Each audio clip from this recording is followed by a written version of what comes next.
Halo sobat, dimanapun kalian berada, semoga sehat selalu dan kembali lagi bersama gua Pau.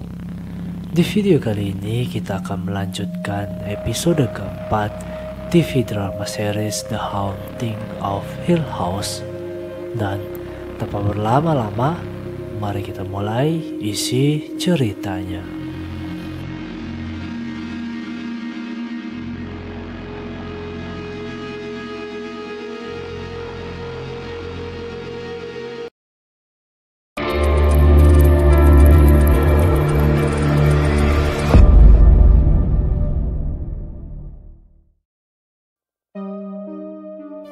Pada awal cerita, kita diperlihatkan sesaat Luke sedang bersama dengan seorang bocah perempuan yang ia sebut sebagai Abigail. Ketika itu terjadi kegalauan dalam hati Luke yang mengatakan bahwa orang tuanya tidak percaya dengan makhluk di ruang bawah tanah tersebut. Bahkan orang tuanya juga tidak percaya tentang keberadaan Abigail itu sendiri. Lalu scene berpindah ke Luke dewasa yang nampaknya baru saja masuk di rumah rehabilitasi, di mana ketika itu ia beserta orang-orang lainnya yang berada di sana sedang mendengar tentang pengalaman seorang pria pecandu narkoba yang telah berada di sana selama 2 bulan. Saat itu dapat kita lihat Luke tampil dengan wajah dan kondisi tubuh yang kacau. Namun 2 hari yang lalu sebelum Nelly bunuh diri, Luke ternyata telah berhasil melewati 90 hari tanpa narkoba, di mana ia dipersilahkan untuk bercerita tentang pengalaman hidupnya di depan banyak orang. Sementara itu, Luke kecil yang masih memikirkan makhluk mengerikan yang berada di ruang bawah tanah akhirnya mencoba kembali memberitahukan kepada ayahnya. Namun saat itu Hugh masih saja tidak percaya dan mengatakan itu hanya imajinasi Luke saja yang ketakutan terhadap ruang bawah tanah tersebut yang gelap. Sampai akhirnya Olivia datang membawa beberapa benda yang salah satunya sebuah topi hitam, di mana topi itu pun diberikan kepada Luke. Di sisi lain, Luke bersama seorang wanita bernama Joy sedang berbincang, di mana Luke sedang menyusun kata untuk menceritakan pengalaman hidupnya yang kelam dan sering menyusahkan keluarganya. Tak ada hal penting saat itu, namun ketika waktunya istirahat, wanita bernama Peggy yang merupakan mentor Luke saat di rumah rehabilitasi memberitahukan bahwa Stevens menelepon untuk mengecek keadaan Luke di sana, serta tak lama mengusir Joey pergi dari kamar tersebut untuk kembali ke kamar wanitanya. Namun kejadian mengerikan pun terlihat pada malam harinya.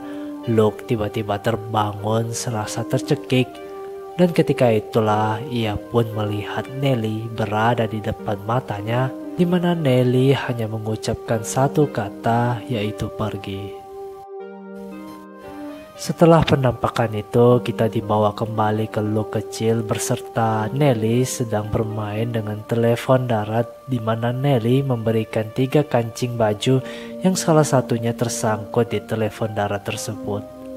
Perasaan takut pun terlihat dari raut wajah mereka berdua sesaat kancing yang tersangkut itu tiba-tiba keluar sendiri dan bunyinya suara dari telepon darat tersebut. Mengira kalau ruangan yang terhubung dengan telepon darat tersebut terdapat seseorang membuat Luke memutuskan pergi ke salah satu kamar, dan tak lama berada di sana, Luke pun lari ketakutan sesaat melihat bayangan sesosok wanita tua yang berada di cerobong telepon darat tersebut.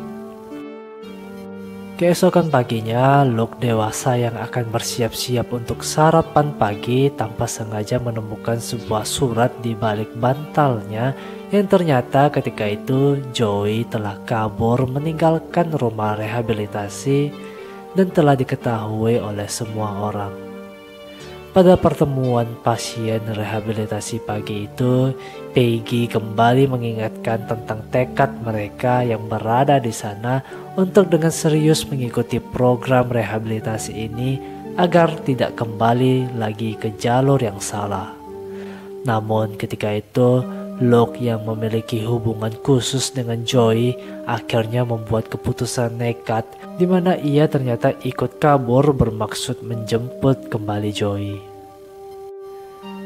Setelah berhasil kabur, Luke yang berada di sebuah taman masih menyempatkan menghubungi Nelly untuk memberitahukan keadaannya. Yang saat itu, Luke hanya bisa memberikan pesan suara saja. Selepas menghubungi Nelly, Luke hanya terdiam dan duduk di sebuah kursi di taman tersebut sembari melihat-lihat sekeliling. Namun ketika itu, nampak wajah Luke tiba-tiba berubah ketika melihat sesosok pria bertopi menggunakan pakaian serba hitam berada tak jauh dari sana. Entah siapa pria tersebut, yang pasti setelahnya kita dibawa kembali ke Luke kecil yang terbangun di malam hari, di mana saat itu ia melihat sesosok pria berpakaian hitam terbang menggunakan tongkatnya membuka pintu-pintu kamar termasuk kamar Luke, di mana ternyata pria tersebut sedang mencari topi hitamnya yang sebelumnya diberikan kepada Luke. Bersembunyi di bawah kasur membuat Luke begitu sangat ketakutan, sampai akhirnya ketakutan itu pun berubah menjadi teriakan kencang sesaat pria terbang tersebut mengetahui keberadaan Luke yang sedang bersembunyi. Lalu scene berpindah di mana Luke masih duduk di taman sebelumnya hingga malam hari, dan saat itulah ia pun akhirnya menemukan Joey yang nampaknya ingin melakukan transaksi narkoba. Ketika itu Luke pun menghubungi Peggy untuk memberitahukan bahwa ia telah menemukan Joey dan bermaksud kembali ke rumah rehabilitasi. Namun sesuai peraturan tempat itu, mereka yang kabur telah dianggap keluar dan tidak diizinkan kembali lagi. Di mana hal itu sontak membuat Joey bersedih dan merasa menyeret Luke kembali ke jalur yang salah. Luke yang berusaha menenangkan Joey berjanji akan memperbaiki ini dan memutuskan pergi dari tempat itu sesaat ia melihat kembali pria berpakaian serba hitam ternyata ada di depan matanya, di mana Luke ternyata pergi ke rumah Stevens bermaksud untuk menginap. Namun Luke yang tidak tahu tentang hubungan Stevens dan istrinya akhirnya terlihat galau karena Lake memberitahukan kondisi rumah tangganya bersama Stevens dan tidak memberi izin Luke untuk tinggal di sana. Berada di sana seketika membuat Luke mengingat kembali kejadian 2 bulan yang lalu ketika ia diberi izin pulang setelah 1 bulan bebas dari narkoba. Ketika itu Luke membawa Joey pergi ke rumah Stevens yang masih bersama Lake, menyantap makanan sambil berbincang panjang tentang proses pengalaman 2 orang yang berjuang untuk bebas dari narkoba. Perbincangan di meja makan itu sangat terasa hangat sampai akhirnya terasa canggung ketika Joey membahas anak di hadapan Stevens dan Lake yang sampai saat itu masih belum diberikan momongan. Saat itu Stevens yang mudah tersinggung menyinggung Joey dan Luke yang merupakan pecandu narkoba merupakan kegilaan yang tidak masuk di akal. Namun bukannya tersinggung, Joey pun berusaha menjelaskan tentang kegilaan yang sesungguhnya kepada Stevens yang sontak membuat sang penulis terdiam. Selepas menyantap makanan itu, Stevens dan Luke pun berbincang, namun tak lama dari perbincangan di dapur tersebut, mereka berdua pun terlihat cekcok, di mana Stevens nampak tidak suka dengan Joey yang dianggapnya licik, serta Stevens yang mengungkit-ungkit tentang bebannya yang terus-menerus menolong Luke, sehingga perkataan Stevens itu membuat Luke tersinggung lalu pergi dari ruangan tersebut. Sampai akhirnya kita dibawa ketika Luke yang membobol kamar kos-kosan Stevens di mana ia mengambil benda-benda penting milik kakaknya.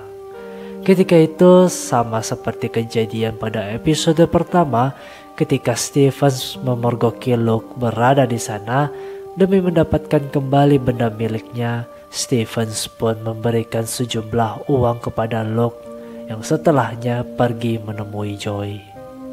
Entah kebetulan atau memang insting seorang kakak, Stevens yang sejak awal tidak menyukai Joey yang dianggapnya licik ternyata benar, di mana sesaat Luke telah mendapatkan uang yang diperuntukkan untuk menyewa tempat tinggal, uang tersebut pun terpaksa dicuri Joey yang kabur entah kemana.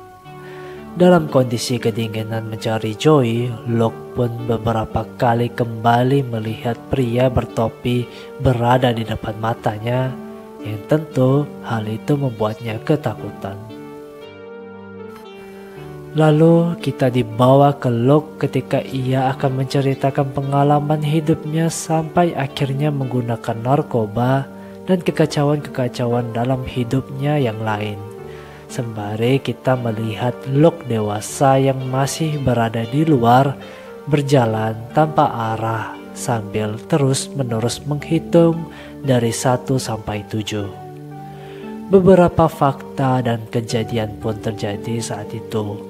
Dimulai Luke yang dirampok sekelompok pria di mana beberapa benda miliknya akhirnya harus lenyap, serta cerita Luke soal kematian ibunya di mana pada saat kecil ia masih terus-menerus menunggu ibunya dari balik jendela rumah berharap ibunya dapat muncul kembali dan memeluknya. Serta yang tak kalah pentingnya adalah munculnya pria bertopi yang terus-menerus menampakkan dirinya di hadapan Luke. Kedinginan lalu baru saja habis dihajar membuat Luke sungguh-sungguh sangat menderita, di mana ia mencoba kembali menghubungi Peggy untuk meminta pertolongan. Namun saat itu dapat kita lihat Peggy ternyata sedang bersama dengan Stevens, di mana ketika itu Peggy menanyakan posisi Luke sekarang berada di mana untuk dijemput.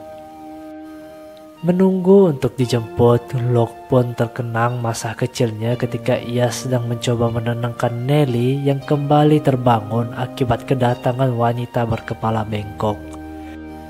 Ketika itu, Luke pun menyuruh Nelly untuk selalu menghitung angka dari 1 sampai 7 yang menandakan jumlah keluarga mereka, yaitu 2 orang tua dan 5 saudara, agar mereka selalu aman. Sampai akhirnya ketika masih terus menunggu untuk dijemput sembari menghitung, Luke kembali bertemu dengan pria bertopi yang kali ini sangat dekat dengannya dan terus-menerus mengikutinya.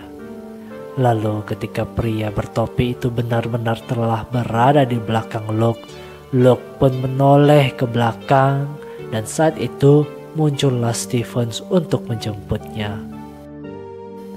Ketika itu, Luke nampak sangat senang dan berterima kasih dengan Stevens yang telah menjemputnya. Namun di sela-sela suasana haru itu, Luke pun diberitahu tentang Nelly yang telah meninggal akibat bunuh diri. Lalu episode keempat ini pun berakhir.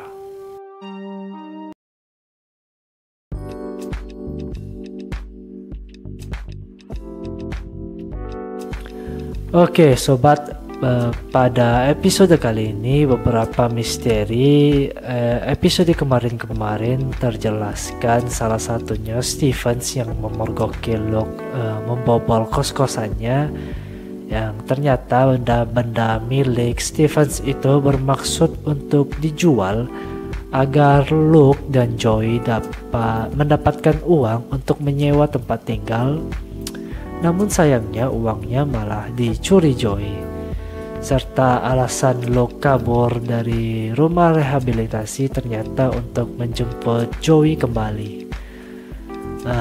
Oke sobat, mungkin sampai di sini dulu videonya.